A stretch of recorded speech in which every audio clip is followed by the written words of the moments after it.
नमस्कार बच्चों। तो बच्चों, आज इस वीडियो में हम लोग चौथी क्लास हिंदी की एक नई कविता पढ़ने वाले हैं जिसका नाम है पढ़क्कू की सूझ। तो सबसे पहले तो कुछ शब्दार्थ करेंगे क्योंकि इस चैप्टर में, इस पोएम में काफ़ी सारे नए शब्द इस्तेमाल किए गए हैं। तो जब आप उन्हें पढ़ें तो आपको उनका मतलब पता हो पहले से ही। उसके बाद पढ़ेंगे, समझेंगे क्या है कविता में, और फिर एनसीईआरटी के क्वेश्चन आंसर्स भी हम लोग इसी वीडियो में डिस्कस करेंगे और मैं आपको आंसर्स बता भी दूंगी। कोई अगर लिखने वाला होगा, एग्जाम पॉइंट ऑफ व्यू से इंपॉर्टेंट होगा तो। फिर वर्कशीट की दूसरी वीडियो आएगी आपकी, और फिर क्विज की, तो वो आप मिस ना करें। इसके लिए आप चैनल को सब्सक्राइब कर लीजिए, बेल आइकन को प्रेस कर लीजिए। चलिए, तो शब्दार्थ सबसे पहले देखते हैं। पढ़क्कू, जो कि पाठ में ही इस्तेमाल हुआ है। पढ़क्कू बोलते हैं ऐसा व्यक्ति जो बहुत पढ़ने वाला हो, बहुत पढ़ता हो। तर्कशास्त्र, इसके द्वारा तर्क विद्या का ज्ञान दिया जाता है, तर्क वितर्क करने का। गढ़ते थे मतलब स्वयं से बात बनाकर बोलते थे। गढ़ना मतलब अपनी तरफ से नई बातें बनाना। गजब मतलब विचित्र, कुछ अलग। ढब मतलब ढंग या फिर तरीका। भेद मतलब कोई बात जो कि किसी को पता ना हो, गुप्त बात। पागुर मतलब कहते हैं जुगाली लेना, जो कि जानवर करते हैं। फिक्र, चिंता। तनिक मतलब थोड़ा सा। धरता हूँ मतलब पकड़ता हूँ।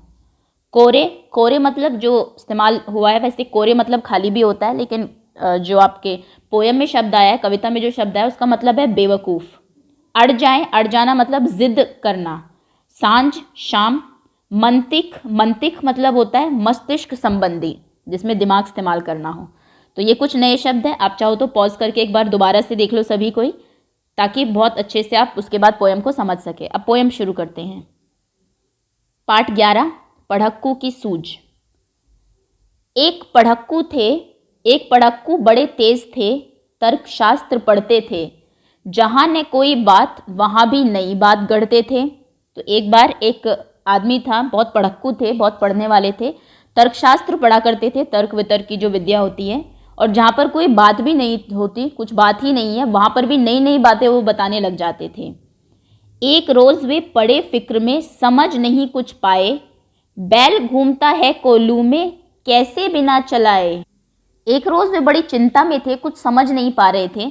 वो सोचते हैं कि ये बैल कोल्हू में बिना किसी के चलाए कैसे घूमता है, इसको कोई चला भी नहीं रहा, फिर भी ये घूमे जा रहा है। कई दिनों तक रहे सोचते, मालिक बड़ा गजब है, सिखा बैल को रखा इसने, निश्चय कोई ढब है।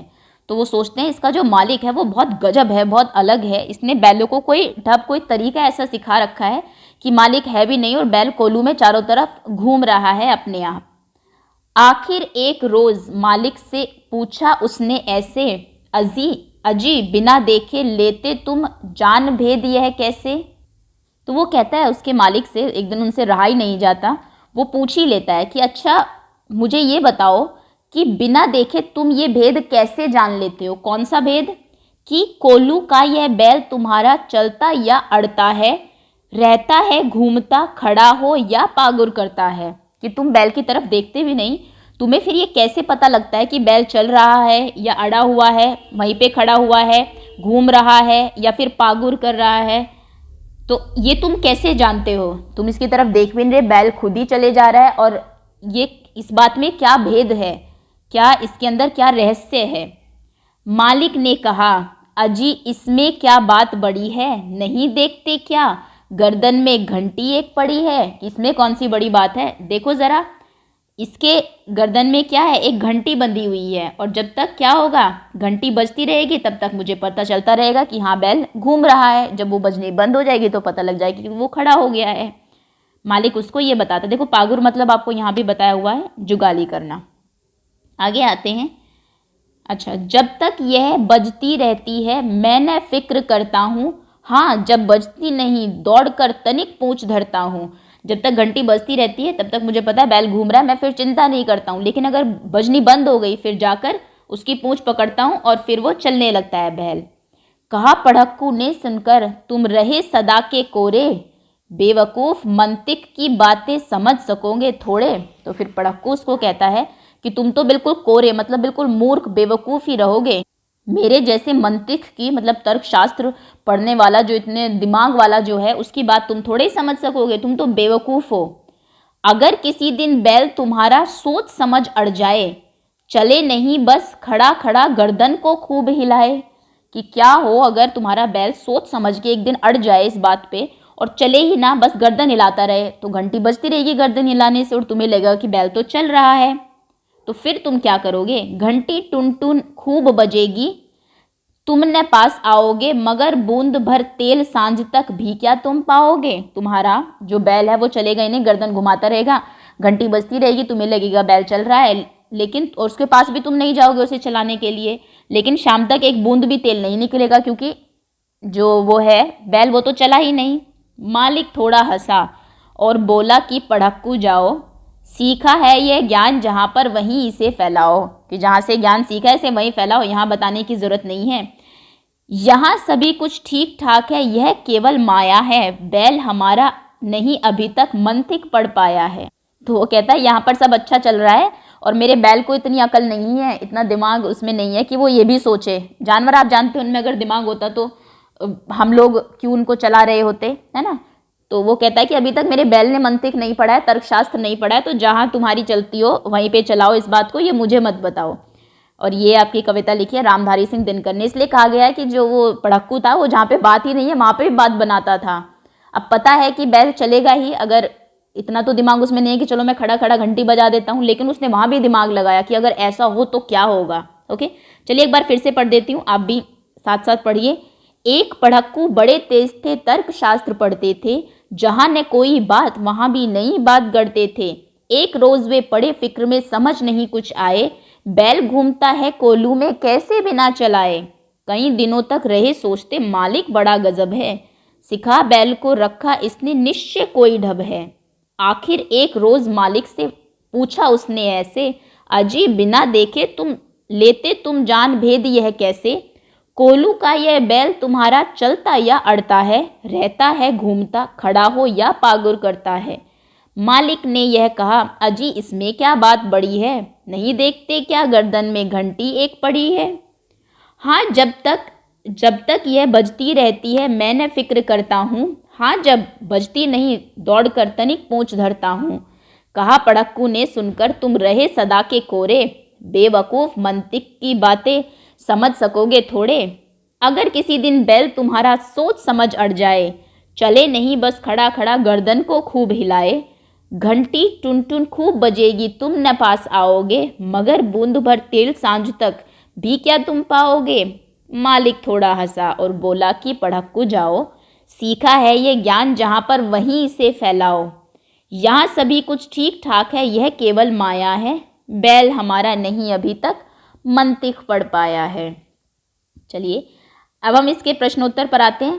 कविता में कहानी, पढ़क्कू की सूझ कविता में एक कहानी कही गई है, इस कहानी को तुम अपने शब्दों में लिखो। तो अगर ये एग्जाम में आता है क्वेश्चन तो आप ऐसे लिखेंगे, एक पढ़क्कू व्यक्ति था, वह तर्कशास्त्र पढ़ता था, तेज बहुत था, जहाँ कोई बात भी न होती वहाँ भी नई बात गढ़ लेता था। एक दिन की बात है, वह चिंता में पड़ गया कि कोल्हू में बैल बिना चलाए कैसे घूमता है। यह बहुत गंभीर विषय बन गया उसके लिए। सोचने लगे कि मालिक ने अवश्य उसे कोई तरकीब सिखा दी होगी। आखिरकार उसने मालिक से पूछ ही लिया कि बिना देखे तुम कैसे समझ लेते हो कि कोल्हू का तुम्हारा बैल घूम रहा है या खड़ा है। मालिक ने जवाब दिया, क्या तुम बैल के गले में बंधी घंटी नहीं देख रहे हो? जब तक यह घंटी बजती रहती है तब तक मुझे कोई चिंता नहीं रहती, लेकिन जैसे ही घंटी से आवाज़ आनी बंद हो जाती है मैं दौड़कर उसकी पूंछ पकड़कर ऐंठ देता हूँ। इस पर पढ़क्कू ने कहा, तुम तो बिल्कुल बेवकूफ़ जैसी बातें कर रहे हो।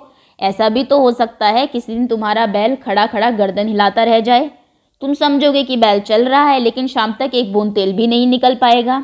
मालिक हंसकर पढ़क्कू से बोला, जहाँ से तुमने यह ज्ञान सीखा है वहीं जाकर इसे फैलाओ, यहाँ पर सब कुछ सही है। क्या मेरा बैल अभी तक तर्कशास्त्र, क्योंकि मेरा बैल अभी तक तर्कशास्त्र नहीं पढ़ पाया है। ठीक है, चलिए आगे आते हैं। तीसरी कक्षा में तुमने रामधारी सिंह दिनकर की कविता मिर्च का मज़ा पढ़ी थी। अब तुमने उन्हीं की कविता पढ़क्कू की सूझ पढ़ी है। तुम्हें ज़्यादा मज़ा किस में आया? तुम्हें काबुली वाला ज़्यादा अच्छा लगा या पढ़क्कू, या कोई भी अच्छा नहीं लगा? अपने साथियों से मिलकर ये बात करनी है। तो आपके लिए प्रश्न है, मेहनत के मुहावरे। कोल्हू का बैल ऐसे व्यक्ति को कहते हैं जो कड़ी मेहनत करता है या जिससे कड़ी मेहनत करवाई जाती है। मेहनत और कोशिश से जुड़े कुछ मुहावरे लिखे गए हैं, इनका वाक्य में प्रयोग करो। दिन रात एक करना, पसीना बहाना, एड़ी चोटी का जोर लगाना, तीनों का ही मतलब है बहुत मेहनत करना और आपको इनके वाक्य बनाने हैं। तो आप कुछ ऐसे लिखेंगे, वार्षिक परीक्षा में अव्वल अंक लाने के लिए सोनिया ने दिन रात एक कर दी। हमारे किसान खेतों में पसीना बहाकर फसल उगाते हैं, मतलब बहुत मेहनत करके फसल उगाते हैं। सफलता उन्हें ही मिलती है जो एड़ी चोटी का जोर लगाते हैं, मतलब जो कि बहुत मेहनत करते हैं। ठीक है, तो इन तीनों को आप समझ लेंगे, अपनी तरफ से भी लिख सकते हैं, कोई भी वाक्य हो सकता है। अगला प्रश्न है, पढ़क्कू का नाम पढ़क्कू क्यों पड़ा होगा? क्योंकि वह दिन रात पढ़ता होगा। जैसे कहा गया ना, दिन रात तर्कशास्त्र पढ़ते थे। आपकी क्लास में भी जो बच्चा बहुत पढ़ता है उसका नाम पढ़क्कू पड़ जाता है। तुम कौन सा काम खूब मन से करना चाहते हो, जिसके आधार पर अपने लिए भी पढ़क्कू जैसा शब्द सोचो। कौन सा काम आप करना चाहते हैं? जैसे आप चित्र बनाने का काम खूब मन से करते हो तो आपको चित्रकार कहलाना पसंद है, या फिर कोई भी ऐसा नाम आप अपने लिए सोच सकते हैं। अपना तरीका, हाँ जब बजती नहीं मैं तनिक पूंछ धरता हूँ। पूंछ धरता हूँ का मतलब है पूंछ पकड़ लेता हूँ। नीचे लिखे वाक्यों को अपने शब्दों में लिखो। मगर बूंद भर तेल सांझ तक भी क्या तुम पाओगे? मगर, तो इसको आप लिखेंगे अपने शब्दों में, मगर क्या शाम तक तुम्हें एक बूंद भी तेल मिलेगा? बैल हमारा नहीं अभी तक मंतिक पढ़ पाया है। हमारा बैल अभी तक तर्कशास्त्र नहीं पढ़ पाया है। सिखा बैल को रखा इसने निश्चय कोई ढब है। इसने बैल को कोई तरकीब सिखा रखी है। जहाँ न कोई बात वहाँ भी बात नहीं घड़ते थे। जहाँ कोई बात न हो वहाँ भी नई बात बनाते थे। ओके, चलिए आगे आते हैं। अगला प्रश्न है गढ़ना। पढ़क्कू नई नई बातें गढ़ते थे, बताओ कि ये लोग क्या गढ़ते हैं। सबसे पहले है सुनार। सुनार क्या गढ़ते हैं? गहने। वो बातें गढ़ते थे, गहने गढ़ते हैं। लुहार क्या गढ़ते हैं? लोहे की चीज़ें जो बनती है। ओके, अगला है ठठेरा। ठठेरा गढ़ता है बर्तन। कवि गढ़ता है कविता। कुम्हार गढ़ता है मिट्टी के बर्तन। और लास्ट है लेखक गढ़ता है कहानी। ओके, चलिए आगे आते हैं। अगला प्रश्न है अर्थ खोजो। नीचे दिए गए शब्दों के अर्थ अक्षर जाल में है, आपको खोजना है। जैसे ढब का मतलब होता है तरीका, तो तरीका ढूंढिए कहाँ है इसमें, ये रहा तरीका, ये ढब का अर्थ है। अगला है भेद का अर्थ होता है राज, ये रहा राज। नेक्स्ट है गजब मतलब होता है कि कोई कमाल की चीज़, बहुत गजब है, तो कमाल देखिए यहाँ पर है, सॉरी ये रहा कमाल। पहले दो अक्षर वो हट गए हैं, आप उनको कर लीजिएगा। नेक्स्ट है मंतिक का अर्थ होता है तर्कशास्त्र, ये रहा। लास्ट है छल मतलब धोखा, और ये रहा धोखा। ठीक है, तो इन शब्दों को आप कर लीजिएगा अपनी बुक में। अगले प्रश्न पर आते हैं। अच्छा, ये तो ख़त्म हो गया। चलिए, तो ये था आपका चैप्टर। उम्मीद है कि आपको पार्ट समझ में आ गया होगा। बहुत जल्दी इसकी वर्कशीट और इसकी क्विज़ भी अपलोड कर दी जाएगी। Thank you so much.